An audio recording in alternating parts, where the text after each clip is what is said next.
What is up, everybody? Welcome to a Wednesday morning edition of The Squeeze. I am Tyler Conium. Thank you for sticking with us through the off days each and every Tuesday, though we did have some bets yesterday and some that went pretty good. But Tuesday is the off day. I say this each and every Wednesday.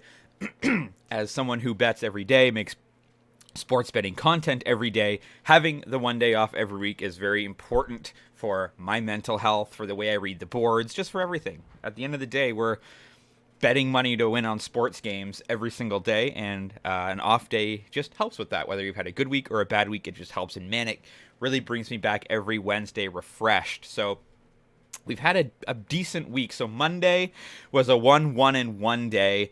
Oklahoma did not cover. They lost by 3. We had them to win by 2. The Knicks covered. That was great.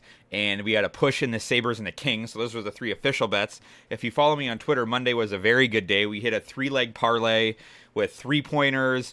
We hit Jalen Brunson cruise passes over on points and assists by 15. We hit the Denver Nuggets.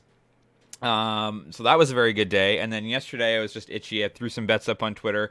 We had Providence on the money line. They with a plus 115. That one. We had the Orlando Magic plus 7.5. They lost by 10 to Toronto. The Raptors have looked good since the Jakob Poeltl trade.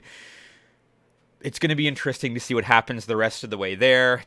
Obviously, they're going for it. They're going to try to make the playoffs and go from there. And then we had Domantas Sabonis to go under his rebound total, and he went over. So overall, the official bets here on the Squeeze were down 0.11 units because of a 1-1-1 day. Today, we've got more hockey, we've got more basketball. I've heard people say that the day after the Super Bowl is sort of like New Year's Day in the sports world, which I thought was a pretty interesting take, especially for the sports betting world, not just the sports world, but the Super Bowl is the most bet event of the year. And then so after that, you are left with what is left. But it's been great since. We've got baseball coming up. Pitchers and catchers have reported. Spring training has started. That's my favorite time of the year is the spring. You start watching The Sandlot and you start watching Major League. In baseball, as much as I think and feel like other sports are my favorite, baseball is my favorite. Baseball is my first love. I'm very excited for the Blue Jays this season, and there will be lots of sports betting as well. But today, we will stick with the Toronto Maple Leafs. That will be our first bet of the day, and they are at home taking on the Chicago Blackhawks. Blackhawks are terrible. They are 16-31-3 on the season. They're 6-15 on the road. Leafs are 32-14. They're 20-6 at home. Of course, they don't have Austin Matthews, but it hasn't really mattered. They've been winning hockey games. When you look at the actual line right now, the Leafs are a minus 450 on the money line. And the puck line, even that, minus 1.5. The puck line is minus 172. A lot of books have even gone the puck line to 2.5. Well, I don't like that. So what are we going to do? We're just going to bet the first period. It's minus 110 for the Toronto Maple Leafs to be leading by 1 goal or more after the first period. I'll take it.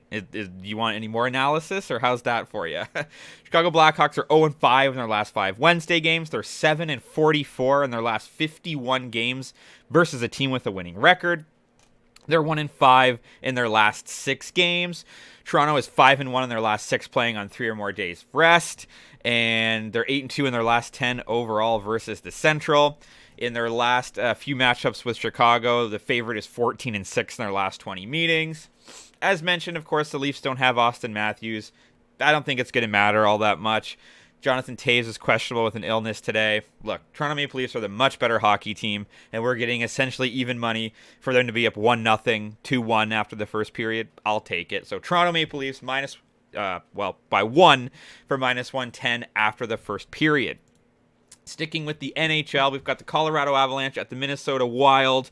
2 of the best under teams this season. Colorado is 30-19 to the under this season. Minnesota is 29-22 to the under. This total is set at 6, and if you follow this for a while, you know that I like round totals in hockey. I love the push potential because you don't lose, right? The expected starters tonight in net will be let's see, it's Marc-Andre Fleury and Georgiev. I hope I'm saying that right. Those are the 2 expected starters tonight, both with save percentages over 9, both with goals against averages under 3. Under is 3-0-1 in the Colorado Avalanche's last 4 when their opponent scores 2 or less goals in their previous game. Under is 8-1-1 in their last 10 versus the Central. Under is 10-3 in Colorado's last 13 games on back-to-backs. They played last night. Minnesota, kind of the same deal. Under is 3-0-1 in their last 4 Wednesday games. Under is 5-0 in their last 5 playing on one day's rest. Under is 4-0 on their last 4 against the Central.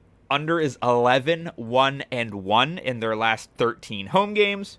And under is 5-1 in their last 6 after scoring 2 or less goals in their previous game.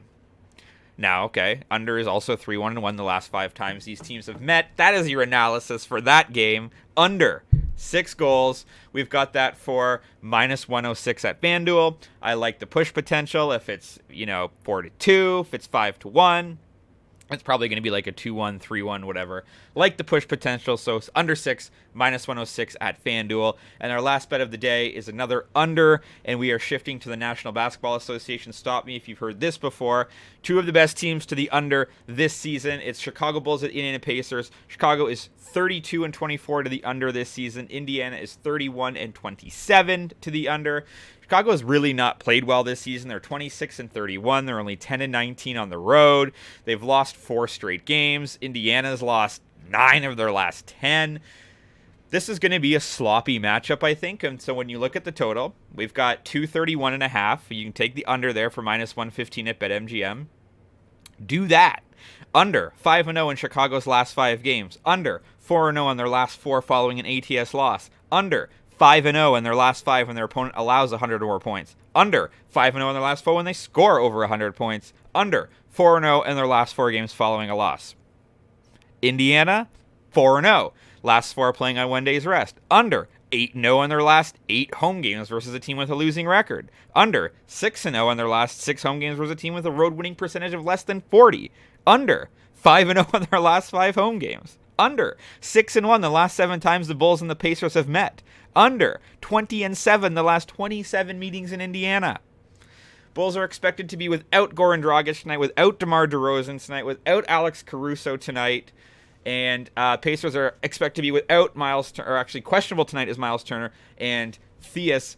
I think the DeRozan factor, he doesn't play defense anyway, so it actually helps the under because he's not going to be on the floor scoring. So it's not like Indiana's all of a sudden going to be able to score more points with DeRozan out. DeRozan's not a great defensive player, so he's not going to be on the floor to score. So under is the theme of the day. I'll take the Chicago Bulls and the Indiana Pacers to go under 231.5 or -115 at BetMGM. That is your card for a Wednesday. So let's run that back. I like the Toronto Maple Leafs on the money line in the first period for -110 at DraftKings. I like the Colorado Avalanche and the Minnesota Wild to go under 6 for -106 at FanDuel. And I like the Chicago Bulls and Indiana Pacers to go under 231.5 for -115 at BetMGM. As always, you can follow me on Twitter at Tyler Conium for more picks and props for today. I actually have a list of a lot of other things I like for today. So I think today's going to be a very active day outside just these 3 bets. So you can fade or follow me there. You can follow me on TikTok and Instagram for just the picks portions. Audio versions available on Apple Podcasts and on Spotify. If it's a new year, then here we go. And let's keep rolling and let's talk sports.